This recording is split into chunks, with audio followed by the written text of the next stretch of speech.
Oui? Ah, c'est pour là où ça bouge? Non, ce n'est pas là. L'entrée est à côté ce soir pour la Cité Théâtre. Voyez avec Agathe.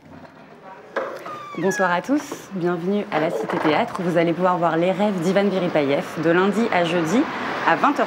C'est la toute première mise en scène du collectif Le Ballon Vert, c'est mis en scène par Amélie Clément.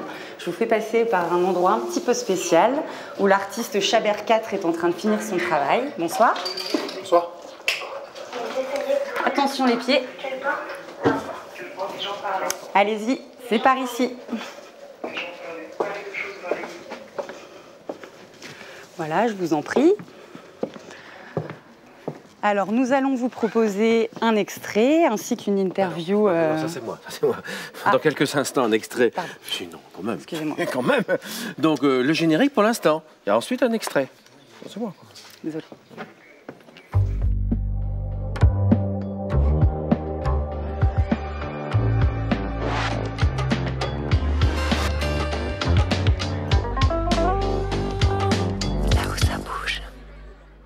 C'est complet ce soir à la Cité Théâtre rue de Bretagne à Caen, mais vous pouvez venir mardi, mercredi ou jeudi pour voir les rêves. Rêves.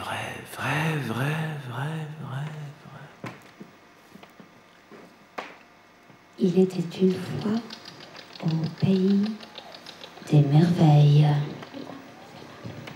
Alice was tired of sitting by the river, and she was about to fall asleep when suddenly she saw a little white rabbit run by, with crying eyes, and was crying, "Oh my God, I'm late, oh my God, I'm late." L'instant d'après, elle descendit à son tour dans le terrier, sans se préoccuper une seconde de savoir comment elle pourrait bien en ressortir.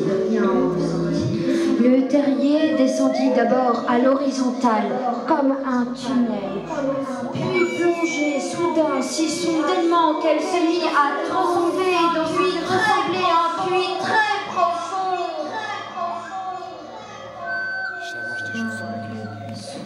Les chats mangent des chauves-souris.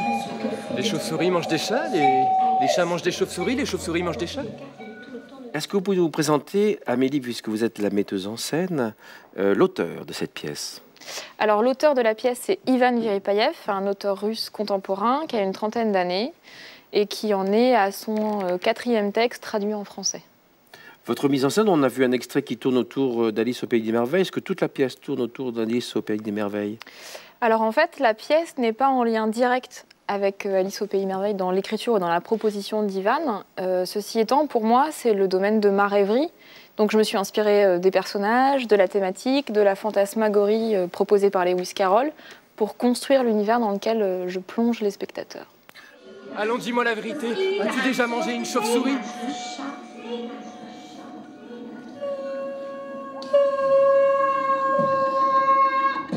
Alice ouvrit la porte qui donnait dans un petit couloir, à peine plus grand qu'un trou de souris. Elle s'agenouilla et vit alors au bout du corridor le plus joli jardin qu'on ait jamais vu. Elle avait bien envie de sortir de cette pièce sombre pour aller se promener parmi ses parterres de fleurs et ses frais jets d'eau, mais elle ne pouvait même pas passer la tête dans l'encadrement de la porte. Oh, et même si ma tête y passait, cela ne servira à rien sans mes épaules. J'aimerais l'escombrier comme un télescope.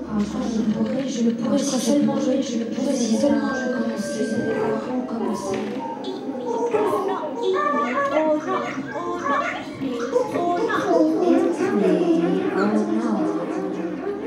Alors justement, c'est un univers qui peut, quand on voit l'extrait comme ça, peut-être chez vous, vous dérouter un petit peu. Est-ce que tout le spectacle est dans de ce contexte-là? Est-ce que c'est toujours troublant de voir un extrait? On se dit, oh, il y a peut-être que ça. Comment ça se passe? Comment vous pourriez dire aux gens de venir au-delà de l'extrait? Parce que ça peut être réducteur, un extrait.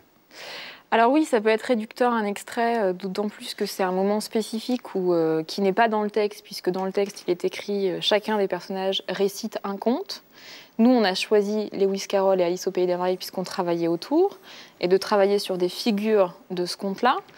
Après, le texte, lui, il est quand même, ça reste un long poème onirique. C'est pas une dramaturgie théâtrale classique, donc il y a un effort à faire de la part du spectateur d'écoute et d'attention sur le texte.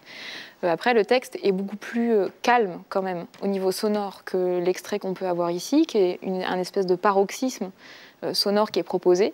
Et vidéo, oui. Et vidéo. Et après, dans le reste du travail, c'est juste 4 personnages qui réfléchissent sur 6 thématiques qui sont la beauté, l'amour, le nirvana, Dieu et l'enfer, et qui débattent de ces questions existentielles avec quand même une certaine simplicité dans le dialogue, juste une envie d'exister, d'être là et de savoir ce qu'ils foutent là et pourquoi et comment ils en sont arrivés là. Des questions typiquement humaines, un regard un peu philosophique sur le texte. Voilà, si vous avez envie vous aussi d'exister, il faut sortir, il faut venir rue de Bretagne, à la cité / théâtre. Vous réservez à l'office de tourisme, ça c'est important. Ce soir c'est complet lundi, mais vous pouvez venir mardi, mercredi et jeudi pour cette mise en scène d'Amélie sur les rêves. Dans quelques instants, votre journal régional, mais auparavant, l'agenda de Franck Baudreau.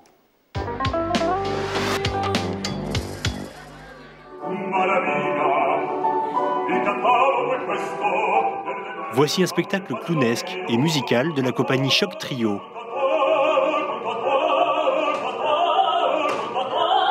L'audition avec un grand O.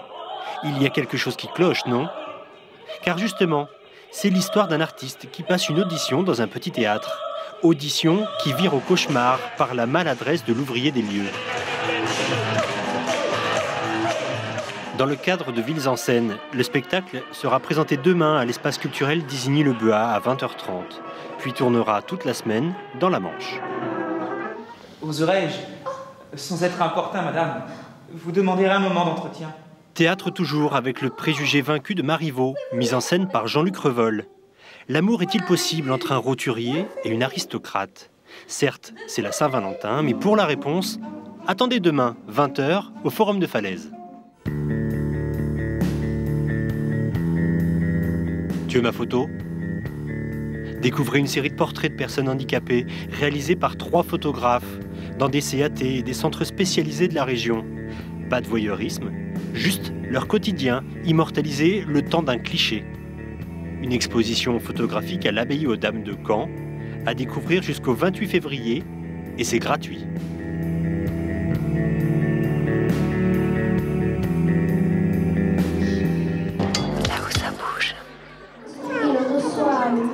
Dans quelques instants, c'est votre journal régional. N'oubliez pas les rêves, à la Cité Théâtre de Caen, c'est jusqu'à jeudi à 20h30.